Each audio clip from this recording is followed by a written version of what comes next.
उसका पता दे, जरा मुझको बता दे, मैं उससे मिलूंगा, एक बार मिला दे, यार मिला दे, दिलदार मिला दे, यार मिला दे, दिलदार मिला दे। हवा हवा ए हवा खुशबू लुटा दे, कहाँ खुली हाँ खुली जुल्फ बता दे, अब उसका पता दे, जरा मुझको बता दे, मैं उससे मिलूंगा, एक बार मिला दे, यार मिला दे, दिलदार मिला दे, यार मिला दे, दिलदार मिला दे।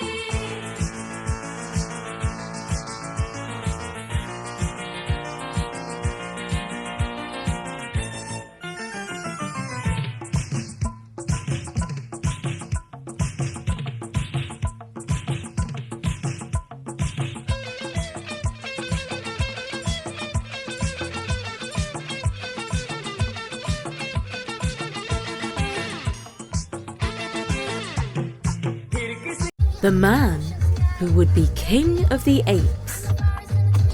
Hello, hello, and welcome back to Story Nori. You're listening to Jana, and I'm here with 2 stories from southern China. The first is called The Man Who Would Be King of the Apes.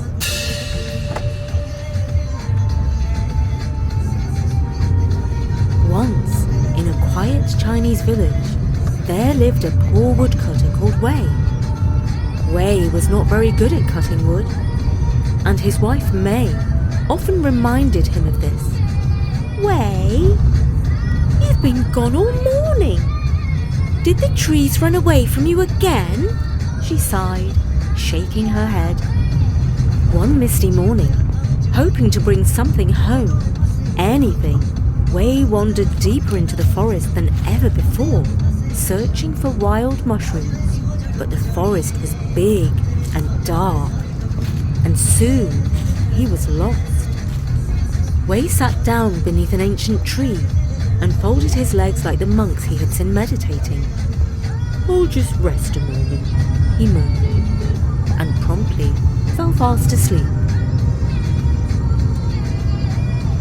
In the morning, a young ape looked down from a tree and spotted Wei. "See," he cried to the other apes, "our ancestor has returned." Soon, apes of all shapes and sizes were peering down, scratching their heads and whispering. "Yes, yes," said the eldest ape, stroking his chin. "He has no tail. That is very wise. Clearly, he is our great forefather. We must make him king." Before Wei knew what was happening, the apes lifted him high into the air and carried him through the forest, chattering and singing songs about their new royal ruler. Naturally, Wei was terrified. Perhaps they were going to sacrifice him, but there was nothing he could do. But the apes, far from meaning to harm him, only wanted to honor him, worship him even. They brought him to their home, an ancient, long-abandoned palace overgrown with vines. There, they sat him on a throne made of stone. "Is this a dream?" thought Wei, as they crowned him with a wonky golden crown. The apes shrieked from the trees and jumped up and down on the branches.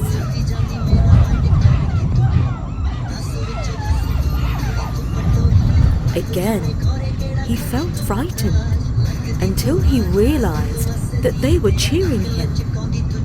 Next, smaller apes handed him golden goblets filled with coconut milk, and others brought bamboo trays piled high with fruits and nuts. They placed diamond rings on his fingers and hung gold ornaments around his neck. He realized that he, a poor woodcutter who was not even that good at cutting wood, had become king of the apes, and soon he found the reason why. When he was wandering around the ruined palace, he found a room where pictures were painted on the walls. He found one image of a king wearing a crown. It seemed that the apes thought this man was their ancestor. Over time, he learnt the language of the apes. It was mostly hoots, claps, and wiggly eyebrow signals. And he spent his days settling important disputes, like, who took the last banana? And, is it polite to swing and burp at the same time? Wei gave very wise answers, such as, share nicely, and only burp if you say, excuse me, afterwards. The apes adored him. But as time passed, the apes started to ask tricky questions. Why does the great forefather need to sleep in a bed and not in a tree? And Why does he refuse to eat even the most delicious ants and termites? And why is he afraid to swing on the vines? Wei decided not to wait for more questions. One starry night, he packed as much gold as he could carry and tiptoed out of the forest. When he reached home, May began to scold him. And where have you been all this time? She demanded to know. What kind of good-for-nothing husband disappears for months on end without saying a word? But then, Wei poured a shower of golden coins into her lap. Never mind, he whispered. Let's just say a brilliant business deal. May said nothing. She was too busy polishing the gold. Now news travels fast. Their neighbour Jin soon heard that Wei had returned from a big business trip and was now rich. His wife heard too. Brilliant deal, eh? She said to him. If that fool Wei can make all that money, why can't you? So every day, Jin asked Wei for the true story of how he became rich. Eventually, Wei gave in and whispered the strange tale to him. He swore his neighbour to secrecy. But of course, Jin told his wife. And his wife ordered him to hurry deep into the forest and to sit and meditate until the apes made him their king. The next day, Jin hurried off into the forest and did exactly what Wei had done. Before long, the apes spotted him. Is this another ancestor? Asked a young ape. No, that is not our ancestor. This is a cheeky imposter. An elder roared. And he's come to trick us out of our gold.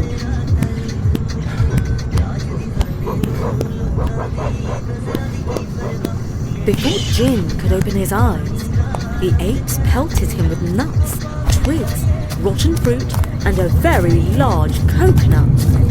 He ran for his life, dodging branches, and arrived home covered in leaves and bruises. Well, what happened to your brilliant deal? Asked his wife. Let's just say, Jin muttered, pulling twigs from his hair. The apes weren't hiring new kings today.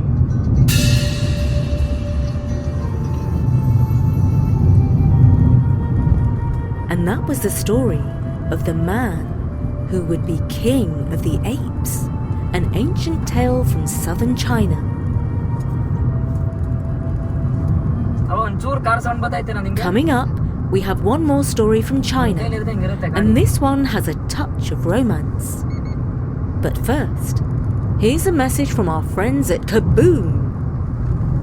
If your family loves Story Nori, you'll definitely want to explore Kaboom, the award-winning audio adventure podcast, bursting with incredible stories, amazing sound effects, and unforgettable characters. Each Kaboom episode is a standalone 20-minute adventure, perfect for quick family listening sessions. Recently, we've been diving into Step Wizards, where Miriam discovers her mum's new boyfriend is a wizard and must break the love spell he's cast.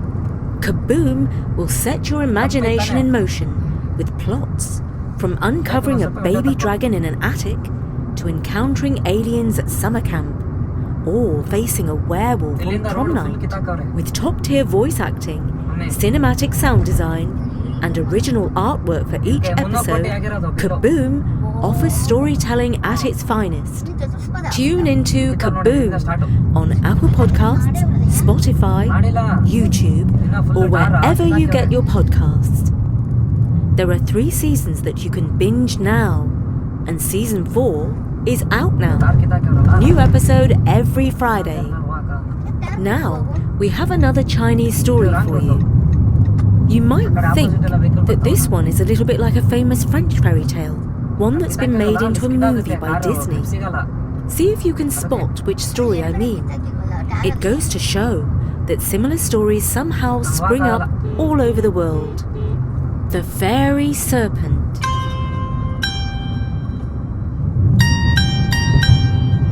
Long ago, in a village beneath green mountains, there lived a silk merchant and his 3 daughters. Each day, the merchant returned home from his business with wildflowers that he had picked from the forest. The girls put the flowers in vases and used them as inspiration for their embroidery as they sewed peonies, lotuses, and plum blossoms into silk cloth. But one day, there were no flowers to be found along the path. I cannot return empty-handed, thought the merchant, and so he wandered deeper among the trees. Suddenly, from the shadows, a great fairy serpent, shimmering with gold and green scales, coiled down from the branches. Who dares enter my garden and pick my flowers? Asked the serpent sternly. The merchant bowed low. I meant no harm, noble spirit. I wished only to bring blossoms to my daughters. The serpent's eyes gleamed. Daughters, you say? I'm alone here in my forest. Give me one as my bride, and I will let you go. The merchant was troubled. He offered silks, gold, and even promised a share of his future profits. But the serpent shook his head. What use is gold when the heart is empty? My price is set. So, which is it to be? Your daughter's hand in marriage, or your life? Seeing that he had no real choice, the merchant agreed to the serpent's terms.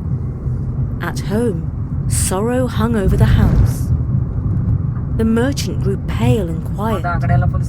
He refused his meals and sat each day deep in thought. At last, the daughters, worried by his silence, asked what troubled him so when he admitted that he had promised one of them as a bride for a fairy serpent. The eldest daughter cried, I will not marry a serpent, even if he's a fairy. The second daughter also refused firmly. Oh, what were you thinking, father? She asked. How could one of us possibly marry a serpent? But the youngest, Lan, lowered her eyes and spoke gently. Father, if duty calls me, I shall not turn away. At once, her father's spirits lifted, and he began to eat his meals and recover his health. Even so, Lan was in no rush to leave. Soon, strange visitors arrived. As the sisters embroidered bees and things and flowers, a wasp flew into the room. He wore a tiny cap and cape and bowed in the air like a herald. Bzz, bzz, bzz. Not much time. Who will wed the snake so fine? The sisters waved their needles at him and chased him away. The next day came 2 wasps, dressed as tiny messengers. Bzz, bzz, bzz. Come the faster. Who will wed the snake, our master? And the day after that came 3 wasps, grandly dressed with tassels and ribbons. Bzz, bzz, bzz. Don't say no. The serpent waits, so off you go. Soon, the air was filled with buzzing voices. The girls could no longer chase them away. At last, Lan rose and said calmly, "The wasps will not leave. The serpent waits." I will keep our father's promise." Her family wept, but knew they could not hold her back. With farewell bows, Lan set off, guided by the wasps, who hummed softly as they led her deep into the forest. At the journey's end, they came to a hidden palace. The doors opened without a sound. Inside were carved chairs shaped like dragons and phoenixes, lanterns glowing softly, and shelves filled with jade, pearls and silks. The serpent welcomed her courteously. Lady Lan, "You are mistress of this house." His voice was warm and not at all hissy, though his scaly skin still unsettled her. In the days that followed, life was peaceful. Bowls of rice and green tea appeared by magic. Fine dresses awaited her each morning. The serpent doted on her, and they often talked or walked together. And if she was ever bored, he brought her fine silks so that she could practice her art of embroidery. Though she was shy at first, Lan soon laughed at his ways. He slithered ahead to open doors for her, used his tail to pull the teapot, and tried his best not to say "sss" when he was speaking to her. As days passed, Lan grew fond of his company and felt strangely lonely when he was not near. One day, she awoke early to visit her father and sisters and give them news of her new life. On her return, the forest paths grew dark and twisted. She lost her way among the trees, and by the time she found her path home, the moon hung high. The palace was silent. where is he? She called. Her voice echoed back at her, but there was no reply. She searched room after room until she reached the garden. There, by a dry well, lay the serpent. His colours had faded. His eyes were closed. Lan fell to her knees, tears filling her eyes. You waited, and I was too long, she whispered. She gently lifted him and carried him into the palace, but he was almost motionless. Without hesitation, Lan ran into the woods, filled a jar from a moonlit stream, and hurried back. She knelt beside him. Please, do not leave me, she said softly, her tears mingling with the water as she poured it gently over him. The drops clung to his scales and began to glow. Slowly, his body shimmered and changed. The serpent's coils unwound. Before Lan's eyes, he transformed, tall and graceful, wearing robes fine as mist. His eyes opened. He smiled. Lan, he said, your duty, your care, and your gentle heart have broken the spell. Lan wiped back her tears and smiled. You were never truly frightening, she said. Even with knots and scales. The prince took her hand. Will you stay as lady of the forest palace? Lan nodded. I will stay as long as I am needed, and as long as I may visit my family every now and then. And so they were married, and Lan brought gifts and joy to her family once more. From that day, the palace shone brighter.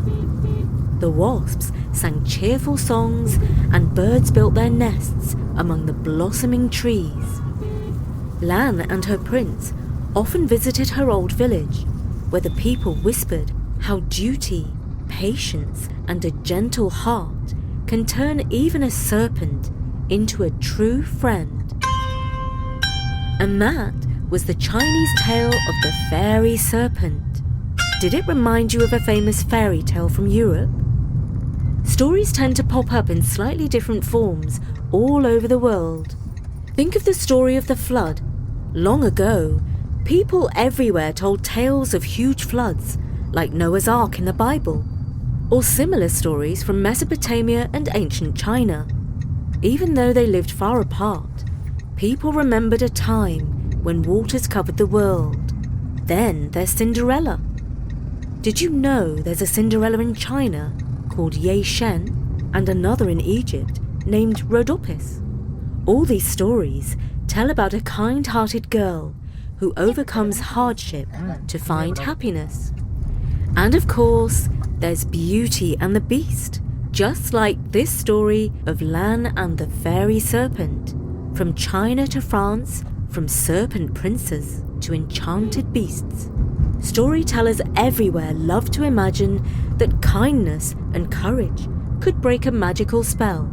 It shows that human beings the world over are not that different from each other. For now, from me, Jana, at Story Nori. See you soon!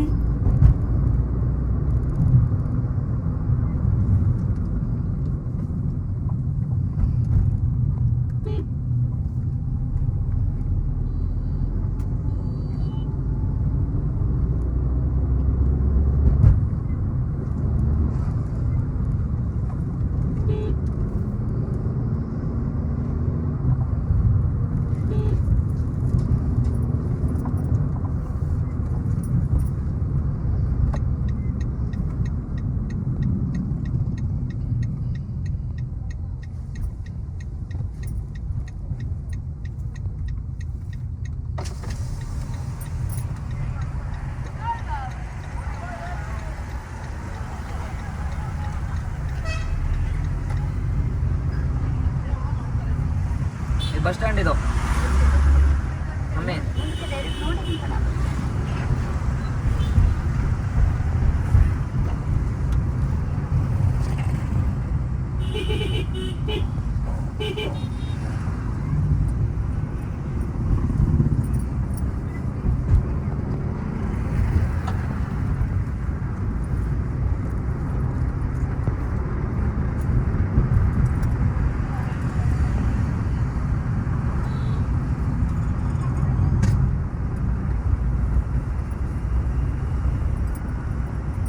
ಯಾವುದಿಲ್ಲ ಹಳೆಪಳ್ಳಿ ಹತ್ರ ಅದು ಚೌಡೇಶ್ವರಿ ದೇವಸ್ಥಾನ ಬರುತ್ತೆ ಅಂತ ಹೇಳ್ತಿದ್ದ ಅಪ್ಪಾಜಿ. ದೇವಸ್ಥಾನ ಗೊತ್ತಿಲ್ಲ, ಇದು ಹಿಂದೆ direct. ಅಲ್ಲಿಂದ ರೈಟ್ ಅಂತ ಹೇಳ್ತಿದ್ದ.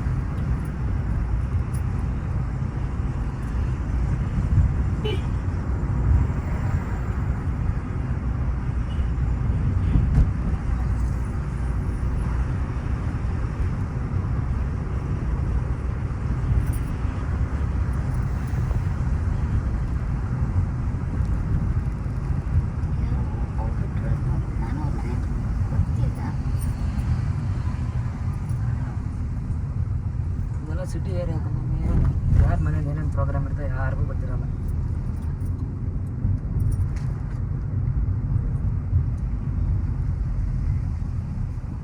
ನೀವು ಫೋನ್ ಮಾಡ್ಬೇಕು ಅಷ್ಟೇ ಕಲ್ಲಿ.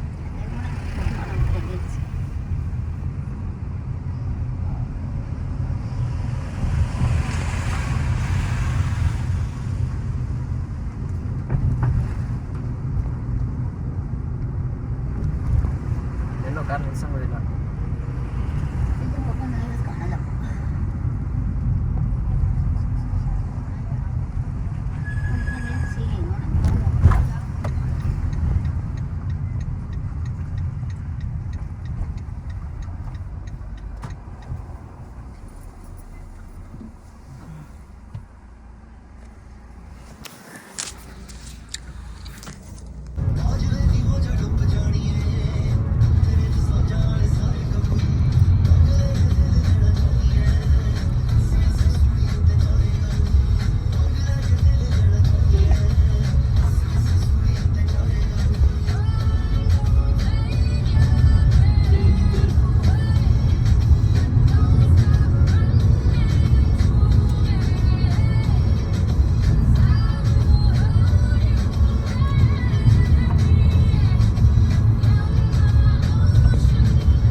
ಒಂಚೂರು ಕಾರ್ ಸೌಂಡ್ ಬತ್ತೈತೆ ನಿಂಗೆ.